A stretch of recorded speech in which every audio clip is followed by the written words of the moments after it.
अस्सलाम वालेकुम नाज़रीन, आप देख रहे हैं जी एच एंटरटेनमेंट। मैं हूं ज़हीर अहमद। नाज़रीन, हमने 1997 की फ़िल्मों का सिलसिला छोड़ा था बीच में। आज उसकी आखिरी किस्त है 1997 की। पहले हम उसकी तमाम फ़िल्में बता चुके हैं, कुछ रह गई थी वो आपके लिए पेश खिदमत हैं। और इसके साथ साथ हम कोशिश करेंगे कि हम 1998 की भी जल्दी कर लें, फिर बीच में सिलसिला टूटता फिर मज़ा भी नहीं आता बताते हुए, तो कोशिश करेंगे जल्दी करें। 1997 की 29 फिल्में हम आपको बता चुके हैं। जो 30 नंबर फिल्म थी वो आई थी शराफत। शराफत फिल्म के हदायतकार थे अल्ताफ़ हुसैन साहब। इसमें साइमा और सऊद जो थे शामिल थे, इसके अलावा और भी लोग शामिल थे। पिंडी में ये फिल्म आई थी प्लाजा सिनेमा पर, गुलिस्तान सिनेमा पर। प्लाजा अमूमन अंग्रेज़ी लगाता था, लेकिन उन दिनों में उसने उर्दू फिल्में लगानी शुरू की हुई थी। और इसमें पक गई अम्बियाँ बरतनी रातों हुई लम्बियाँ, ये क्या गाना था उस, ये बड़ा मशहूर हुआ था। और इस फिल्म के हिट होने में इसका बड़ा हाथ था। और इसके साथ साथ ये था कि इस फिल्म ने अच्छा बिजनेस किया। 31 number film yes boss. Melody cinema था और कैकशां सिनेमा था। 3 अक्टूबर का दिन था 1997 का। जावेद शेख इसके डायरेक्टर थे। जावेद शेख, मीरा, रेशम, सलीम शेख, इस्माइल तारा इसकी कास्ट में शामिल थे। इसके अलावा जनाब आगे आने वाली यस बॉस जो थी दरमियानी चली थी। चीफ साहब ज़्यादा अच्छी चली थी 96 में, तो चीफ साहब से मिलता जुलता नाम ही उन्होंने, फिर शाहरुख खान की भी वैसे बाय द वे फिल्म आई थी यस बॉस, लेकिन ये नाम रखा यस बॉस, लेकिन ये उस तरह नहीं चल सकी। 30 नंबर फिल्म थी जान जान पाकिस्तान। शबिस्तान सिनेमा पर आई। 3 अक्टूबर का दिन था। और साहिबा, जान रेम्बो, इस्माइल तारा, सोहेल खान इसकी कास्ट में शामिल थे। खालिद हुसैन इसके डायरेक्टर थे। कराची का भी थोड़ा सा साथ साथ बताते जाते हैं आपको। कराची में मर्द जीने नहीं देते आई जुबली सिनेमा पर, यह हम पहले बता चुके हैं आपको। जीत आई लैरिक सिनेमा पर। जान जान पाकिस्तान आई बैम्बिनो सिनेमा पर। और साइड सिनेमा जो थे इसके वो उस पर लगी हुई थी बैम्बिनो के साथ साथ साइड सिनेमा पर भी आई। और संगम फिल्म जो थी न्यू मैजेस्टिक हैदराबाद में और मेट्रो औरंगी में आई। और इसी तरह यस बॉस आई स्टार सिनेमा पर। काला राज आई गोडियन पर। अगला इश्तिहार है जनाब इसका। अगली फिल्म है 33 नंबर फिल्म टक्कर। रियल्टो सिनेमा पर यह फिल्म रिलीज़ हुई। 10 अक्टूबर का दिन था। सुल्तान रई की मुकम्मल फिल्म। यह हर आने वाली फिल्म जो सुल्तान रई साहब के इंतकाल के बाद आती थी तो उसके हवाले से ही कहा जाता था मुकम्मल फिल्म। 34 नंबर फिल्म जो थी वो पश्तो फिल्म थी द कौम दुश्मन, कौम का दुश्मन, यानी खुर्शीद सिनेमा पर आई। तारिक शाह, सुनीता खान, आसिफ खान, कामरान, लियाकत मेजर, नेमत सरहदी इसकी कास्ट में शामिल थे। और इसके साथ संगीता बजलानी की आपको तस्वीर दिखाते हैं, जो कि संगीता बजलानी बीवी थी अजरुद्दीन की। बाद में पता नहीं वो डिवोर्स वगैरह हुई, लेकिन ये यहाँ पे नीली जैसी आपको नज़र आ रही हैं। देखें ज़रा आप इसमें संगीता बजलानी जो है। और इसके अलावा एक और फिल्म आई मोहब्बत है क्या चीज़। ये फिल्म आई जनाब साहब शबिस्तान सिनेमा पर। 24 अक्टूबर का दिन था। नदीम, रेशम, शान, अंदलीब, काशिफ, शाहिद अमीनी, ज़ेबा, शहनाज और इस्माइल तारा हमायूं कुरैशी इसकी कास्ट में शामिल थे। अल्ताफ़ हुसैन साहब इसके डायरेक्टर थे। 24 अक्टूबर का दिन था। और ये वो फिल्म है जनाब मोहब्बत है क्या चीज़, जिसमें अल्ताफ़ हुसैन साहब मुतअद्दिद बार हमें हुसन का चोर थी या ये हुसन का चोर थी या ये थी गलबन, जिसमें अल्ताफ़ हुसैन साहब को काफ़ी तंग किया था शान ने। और शान जो अल्ताफ़ हुसैन साहब कहते थे मैं आजिज़ आ गया था, मैं तंग आ गया था। कभी ना टाइम पे पहुंचना और कंटिन्यूटी के प्रॉब्लम बहुत ज़्यादा थे। कभी शेव करके आ जाना, उसी सीन का अगला अगर उसको कंटिन्यू करना था तो वो शेव बड़ी हुई, शेव हुई हुई, तो वो फिर उमूमी तौर पे ये चीज़ें नज़र भी आती थी। तो जहाँ पे हदायतकार जो इतने पैसे लगा, प्रोड्यूसर पैसे लगाता है, हदायतकार इतनी जान मारता है, उसके साथ अदाकार अगर ये वाली हरकतें शुरू कर दें तो फिर फिल्म इंडस्ट्री का यही कुछ उम्र निकलना था जो निकला। और जो जिस तरीके से फिर नजर आया। आगे फिल्म आई 36 नंबर द शपे लके लकिए खुर्शीद सिनेमा पर। तारिक शाह, आसिफ खान, बाबरा राज, सबा शाहीन, आंचल ज़ाहिर शाह इसकी कास्ट में शामिल थे। अगर मैं थोड़ा प्रोनाउंसिएशन में गलती कर गया हूँ इसके फिल्म के तो मुझे तस्वीर मेरी ज़रूर करिएगा। 37 नंबर फिल्म थी जनाब कराची का दिखा देते हैं। 37 में ये एक और स्टार शराफत आई थी स्काला पर। फ्रेब जो कि दामन और चिंगारी की कॉपी थी ये आई लैरिक पे। हम आपके हैं गुलाम आई जनाब साहब ये भी लैरिक 2 पे। और दिल तेरा आशिक नशमन पर आई। अलिफ लैला पर आई। और इसी तरह नीली मोहसिन खान, खुशबू, शफकत चीमा दिल तेरा आशिक में शामिल थे। ये क्योंकि अगर उसमें शामिल नहीं है तो ये हम आपको बता देते हैं उस लिस्ट में पिंडी वाली में कि ये 37 नंबर फिल्म थी।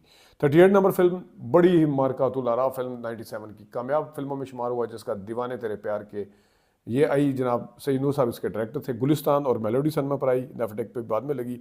7 नवंबर से ये फिल्म रिलीज़ हुई थी। मोहम्मद राना, जिया अली नदीम इसकी कास्ट में शामिल थे और सैयद नूर इसके डायरेक्टर थे।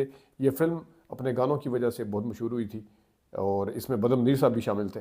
तो इस फिल्म ने को हमने काफ़ी इंजॉय किया था। वो यादें ताज़ा हो जाती हैं जब देखते हैं, ना गुलिस्तान सिनेमा रहा, ना ये दीवाने तेरे प्यार के, फिर सब कुछ बदल गया। 39 नंबर फिल्म, वाह क्या बात है। जमशेद नकवी साहब की लोग फिल्म समझते हैं कि शायद पामीला या कोई और फिल्म आखिरी थी। ये जमशेद नकवी साहब की गालबन आखिरी फिल्म थी 97 में। रियल्टो सिनेमा पर आई 7 नवंबर से। रीमा मोहसिन खान, शफकत चीमा इसकी कास्ट में शामिल थे। बरसात की रात, ये फिल्म आई जनाब 40 नंबर फिल्म। बरसात की रात नाज सिनेमा और प्लाजा सिनेमा पर।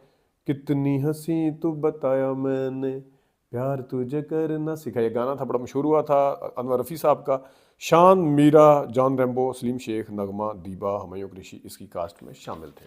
कुछ खबरें भी आपको दिलचस्प बताएंगे, लेकिन ज़रा अभी फिल्में बता देते हैं। 41 नंबर फिल्म मैं पहले बताया, जिस तरह बेफरेब शबिस्तान सिनेमा पर आई। 21 नवंबर का दिन था। नीली, शान, मीरा, सऊद, अंदलीब इसकी कास्ट में शामिल थे। दामन चिंगारी की ये फिल्म नकल थी।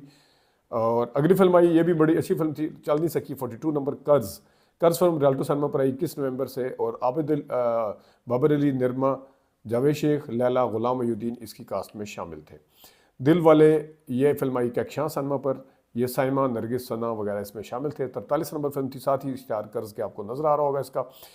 आगे थोड़ी सी जनाब खबरें बताते हैं, बड़ी दिलचस्प खबरें। उस वक्त माहौल क्या था, लड़ाइयाँ किस किस की आपस में चल रही थी, शान और नूरजहां की बेटी का रिश्ता क्यों नहीं हो सका था, नूरजहां क्यों पीछे हट गई थी, ये भी बताते हैं। बाबर अली को रीमा ने बेटा क्यों कहा था। लेकिन उससे पहले हम आपको नरगिस की लड़ाई के हवाले से बताते हैं। नरगिस की रीमा के साथ कोई लड़ाई हुई थी, उसके बाद उन्होंने कहा था रीमा मुझसे डर गई है। नरगिस हर फिल्म में वो दूसरी हीरोइन के तौर पर साहिबा जैसी अदाकारा को की सिफारिश करती है, जिससे इसको कोई ख़तरा नहीं। साहिबा का अपना अंदाज था, ज़ाहिर रीमा का अपना था। तो रीमा की जो ज़िद थी रेशम और मीरा के साथ साथ नरगिस के साथ भी थी, तो ये किसी हद तक बात ठीक थी। और बाद में दोस्ती चली भी इनकी साहिबा वगैरह की। और रैम्बो की शादी में, साहिबा की शादी में रीमा ने बड़ा अहम किरदार अदा किया था और रैम्बो इस चीज़ को मानते भी हैं, उनके एहसान को याद भी करते हैं। लेकिन बाहर मुकाबले चलते रहते हैं। पूरी नरगिस आगे कहती हैं कि पूरी फिल्म इंडस्ट्री इश्क के बुखार में मुब्तला है, हर एक ने अपना चक्कर चलाया हुआ है। ये था जनाब साहब ये। और आगे एक और ख़बर है, बेटा आप खामोश रहें। ये किसने किसको कहा, ये देखिए खबर। रीमा ने बाबर अली को कहा, हालांकि उन दिनों में ये एक साथ हीरो हीरोइन आ रहे थे, लेकिन किसी जगह पे लड़ाई हुई, किसी सेट पे किसी और के साथ, किसी स्टाफ के साथ।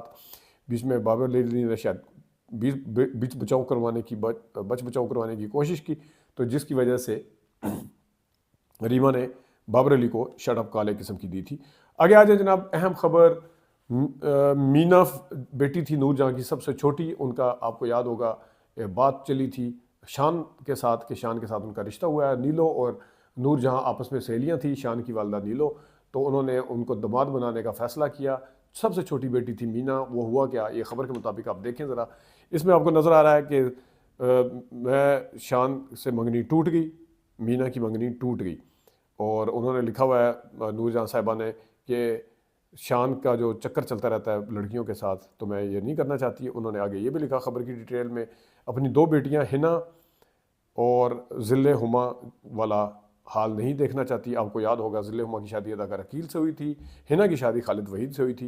ये दोनों शादियां नहीं चल सकी थीं। इसी ख़तरे को भांपते हुए, इसी खदशे को मद्देनज़र रखते हुए नूरजहां साहिबा ने फ़ैसला किया, मैडम नूरजहां साहिबा ने, कि उनकी बेटी जो छोटी है, उनकी बेटी की जो मंगनी हुई है, उसकी शादी शान साहब से ना करें, क्योंकि शान साहब उन दिनों ख़बरों में रहते थे उसके हवाले से। लेकिन यहाँ पे मैं एक चीज़ बताता चलूँ नाजरीन, कि शान साहब की जब तक शादी नहीं हुई थी, तो बेशक वो ख़बरों में रहे इस हवाले से। लेकिन जब उनकी शादी हुई आयशा पांड्या से, तो उन्होंने शादी को निभाया। उनकी बेटियाँ हैं और वो बड़ी खुश व खुर्रम ज़िंदगी सारे गुजार रहे हैं। और उसके बाद से शान साहब ने कि कोई इस तरह की खबरें नहीं आई जो मैडम नूरजहां को खदशा या ख़तरा था। उन्होंने अपनी बीवी के साथ अच्छा निभाह किया है। नाज़रीन आगे चलते हैं। देवर दीवाने फिल्म है। 44 नंबर, अफजल अहमद इसके डायरेक्टर थे। कैक्शां सिनेमा पर आई। बाबर अली, रीमा, नरगिस साहिबा इस इजहार काजी, रैम्बो, देवर दीवाने की कास्ट का हिस्सा थे। और 45 नंबर फिल्म आई दिल भी तेरा हम भी तेरे, शबिस्तान और सिरोज सिनेमा पर। सईद रिजवी के डायरेक्टर थे हैरान कुन तौर पे, और ये फिल्म हट के बनाई होगी उन्होंने, क्योंकि मैं देख नहीं सका। सऊद, मीरा साहिबा, मोहसिन खान, फैसल कुरैशी, शफकत चीमा इसकी कास्ट में शामिल थे। नाजरीन ये कुछ फिल्में हैं। इसके बाद हम आपको 1998 की बताएंगे, 2000 की बता के, और 2001 पे जाने से पहले मेरे ख्याल में हमें दोबारा ज़रा 68 और 66 पे जाना चाहिए। मेरा बड़ा दिल करता है, हालांकि वो मेरी पैदाइश से बहुत पहले की साल है, लेकिन उस ज़माने के इश्तिहार देख के, उस ज़माने की फ़िल्में देख के, वो एक गोल्डन एरा था एक किस्म का, वो देख के ज़रा ज़्यादा मज़ा भी आता है और बताते हुए ज़्यादा, जब आपको देखते हुए मज़ा आएगा जिस चीज़ का, बताते हुए भी ज़्यादा मज़ा आता है, उसमें हम फिर आप मुख्तलिफ बातें भी करेंगे। तो अपना ख्याल रखिएगा, अभी तक के लिए इतनी इजाज़त दीजिए, अल्लाह हाफ़िज़।